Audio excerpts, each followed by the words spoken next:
Mga kabayan, ikinagulat kahapon, hindi lang ng Senado kundi ang buong bansa matapos sibakin at patalsikin sa pwesto itong si former Senate President na si Miguel Zubiri at ipalit itong si Senator Francis Chis Escudero.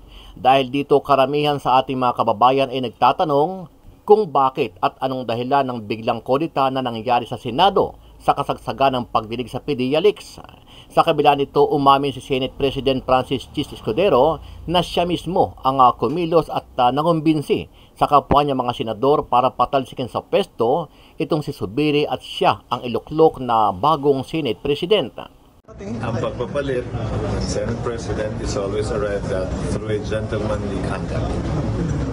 I think 9 out of 10, except ng mga unang panahon, ang Senate President hindi tinatanggal, nagbibitiw. So hindi na kailangan ng anumang declaring vacant, ganon-ganon. Wala na ganon para hindi naman seamless, pero at least mapayapa at hindi magulo. Samantala sa naganap na kodita kahapon sa Senado, agaw pansin ang maladrama eksena matapos maging emosyonal itong si Senator Bato de la Rosa matapos ilaglag niya si Zubiri.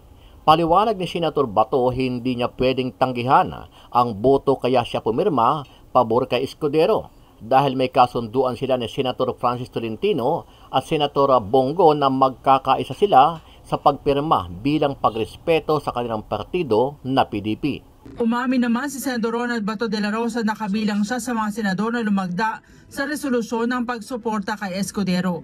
Sina Escudero at Senador Alan Peter Cayetano Anya ang lumapit at kumumbinsi sa kanya bago ang sesyon kahapon. Pero lumagda siya dahil sa kasunduan kina Senador Francis Tolentino at Bongo na magkakaisa sa anumang botohan bilang magkakapartido sa PDP. Ang mas mabigat na rason dyan talaga is that among us three magkabats na PDP senators, Senator Bongo, Senator Tolentino, and myself, we forged a covenant na majority wins. In every voting situation, talagang kung lalabas sa voting is 2 against 1, obligado yung 1 sumunod doon sa 2, sumama sa 2. So, in this case, nangyari silang dalawa talaga ay nag-decide na sumuporta kay Senator Chis Escudero. Sa panig naman ni outgoing Senate President Mig Zubiri, bagamat ikinagulat niya ang naging desisyon ng kapwa niya mga senador, wala siyang magagawa kundi respetuhin ang mga ito sa kabila ng hindi niya inaasahang pagpapatalsik sa kanya at paglaglag mismo ni Senator Bato de la Rosa na sinuportahan niya sa kanyang committee hearing kaugnay sa controversial na PDEA leaks. Pero si Zubiri inaming nadismaya sa ginawa ni de la Rosa. Kung kahapon ako po ay heartbroken, then po ako ay dumbfounded. Talagang hindi ko mag-gets, hindi ko talaga maisip, hindi ko talaga mag-grasp yung pangyayari ngayon. At least alam niya na dinipensahan ko siya bilang isang chairman ng committee. At dahil dyan, nagkaroon po ng sakripisyo, ako po yung sakripisyo dyan, na nawala po ako sa posisyon. Okay lang po yan. Let's move on. Pero yun nga lang, hindi ko talaga maintindihan. I'm in shock. But sige lang, ganun talaga ang politika, di ba? I mean, there's no permanent friends, only permanent interests. Ano ang masasabi mo dito, kabayan? Ano nga ba ang matinding dahilan ng biglang pagkakaisa ng mga senador para patalsikin sa pwesto bilang Pangulo ng Senado itong si former President Miguel Zubiri? Sama-sama nating panoorin ang buong video at pakikomment nyo po ang inyong mga reaksyon at sariling opinyon. Pero bago yan, muli po ako nag-iimbita sa mga hindi pa po nakasubscribe sa ating channel na Kabayan News PH, pakipindot po ang subscribe button at pakiclick na rin ang notification bell para lagi kayong updated sa mga bagong upload natin na legit at napapanahong balita. Maraming pong salamat. Any objection? Hearing none. Same is approved. Inamin ni Senate President Francis Chis Escudero na siya mismo ang kumilos at nangampanya para mangalap ng suporta at mapatalsik sa pwesto si Senador Juan Miguel Zubiri. Ayon kay Escudero, siya ang nagpaikot ng resolusyon sa mga kapwa senador. Pero hindi na ito ipininisinta sa plenaryo bilang pagrespeto kay Zubiri at hindi na mauwi sa bangayan ang pagpapalit ng lider ng Senado. Ang pagpapalit ng Senate President is always arrived at through a gentlemanly conduct. I think 9 out of 10, except ng mga unang panahon, ang Senate President hindi tinatanggal, nagbibitiw. So hindi na kailangan ng anumang declaring vacant, ganon-ganon. Wala na ganon para hindi naman seamless pero at least mapayapa at hindi magulo. Huwebes noong nakaraang linggo niya una siya nakipag-usap para kumbinsihin ang mga kasamahan at nitong linggo na kumpleto ang pirma. Nakumbinsi niya raw agad ang 15 senador dahil marami na silang agam-agam sa liderato ni Zubiri na hindi niya na idinetalye. Pero paglilinaw ni Escudero, walang kinalaman ang Malacanang o ang Kamara sa pagpapalit ng lider ng Senado. Nagkita raw sila ni House Speaker Martin Romualdez sa birthday ng isang kongresista nitong Miyerkules pero wala itong inungkat na anumang issue lalo na sa Senate leadership change. Hindi rin anya totoong nagkaroon ng rigodon sa Senado dahil sa hindi maawat na investigasyon sa PDEA leaks. When I say sinimulan ko makipag-usap, dahil marami naman at that time na may mga agam-agam. Walang kinalaman sa topic, walang kinalaman sa mga intriga nila na may kinalaman doon sa palaso kanina man. Si Senate President Pro Tempore Jinggoy Estrada umaming tumulong siya kay Escudero para makumbinsi ang mga kasamahan pero hindi siya nagpasimuno ng kudeta. Ang lumalabas kasi na bali-balita sa labas na ako raw ang nag-instigate, ako raw nag-initiate nitong kudeta laban kay Senator Migs. Hindi po totoo yan. I am denying it outright. I had no hand. I never initiated or instigated the ouster of Senate President Zubiri. Umamin naman si Senador Ronald Bato de la Rosa na kabilang siya sa mga senador na lumagda sa resolusyon ng pagsuporta kay Escudero. Sina Escudero at Senador Alan Peter Cayetano Anya ang lumapit at kumumbinsi sa kanya bago ang sesyon kahapon. Pero lumagda siya dahil sa kasunduan kina Senador Francis Tolentino at Bongo na magkakaisa sa anumang botohan bilang magkakapartido sa PDP. Ang mas mabigat na rason dyan talaga is that among us three magkabats na PDP senators, Senator Bongo, Senator Tolentino, and myself, we forged a covenant na majority wins. In every voting situation, talagang kung lalabas sa voting is 2 against 1, obligado yung 1 sumunod doon sa 2, sumama sa 2. So, in this case, nangyari silang dalawa talaga ay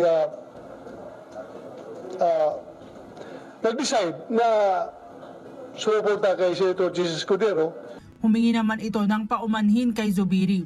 Isa si De La Rosa sa mga naging emosyonal sa pagbaba sa pwesto ni Zubiri kahapon. For me, being a good soldier, ang gusto ko sabihin kay Migs doon is, sorry boss, I failed to win the war for you because I am one of his trusted lieutenants. Pero si Zubiri inaming nadismaya sa ginawa ni De La Rosa. Kung kahapon ako po ay heartbroken, then po ako'y dumbfounded. Talagang hindi ko mag-gets, hindi ko talaga maisip, hindi ko talaga mag-grasp yung pangyayari niya. At least alam niya na dinipensahan ko siya bilang isang chairman ng committee. At dahil dyan, nagkaroon po ng sakripisyo, ako po yung sakripisyo dyan, na nawala po ako sa posisyon. Okay lang po yan.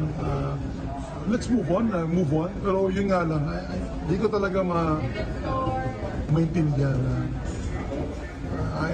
I'm in shock. But sige lang, ganun talaga ang politika, di ba? I mean, there's no permanent friends, only permanent interests. Now, Inamin ni Senator Juan Miguel Zubiri na ang pagtatanggol niya kay Senator Ronald Bato de la Rosa ay nagsakripisyo sa kanyang pamumuno sa Senado.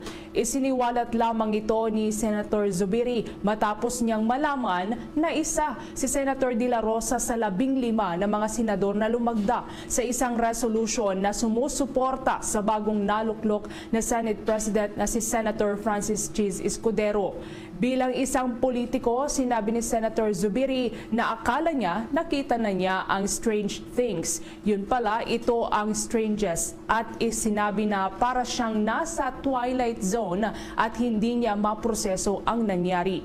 Iginiit pa ng senador na sinabi niya noong una na broken-hearted siya dahil may mga kapwa-senador na itinuturing niyang nagtraidor sa kanya. Pero kalaunan ay nasyak din at natulala raw dahil nalaman nito na kasama pala si Senator Bato sa mga dahilan para mapatalsik siya bilang lider ng Senado. Magugunita nga ang investigasyon ni Senator De La Rosa ukol sa tinaguriang PDEA leaks o ang leakage ng umano'y confidential information sa Philippine Drug Enforcement Agency, ang sinasabing pinakadahilan kaya pinatalsik si Senator Zubiri sa pwesto. Nagkausap naman ang dalawa sa plenaryo kahapon, ngunit humingi muna si Senator Zubiri kay Senator De La Rosa ng pagkakataon. Samantala magiging independent at hindi aanib sa oposisyon ang 7 sa mga senador na hindi sumuporta kay Escudero. Ayon kay Zubiri, nagpulong sila kagabi at napagkasundo ang magiging buo ang suporta sa isa't isa. Usapan namin na manatili kami isang bloke, 7 kami, and you can call us whatever you want, no? Magic 7.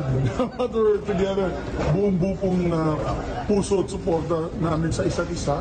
And hindi pa namin alam kung may manatili po kami independent, so we're still discussing it. Ang sabi nga namin, let's give it a break, so magbe-break muna kami.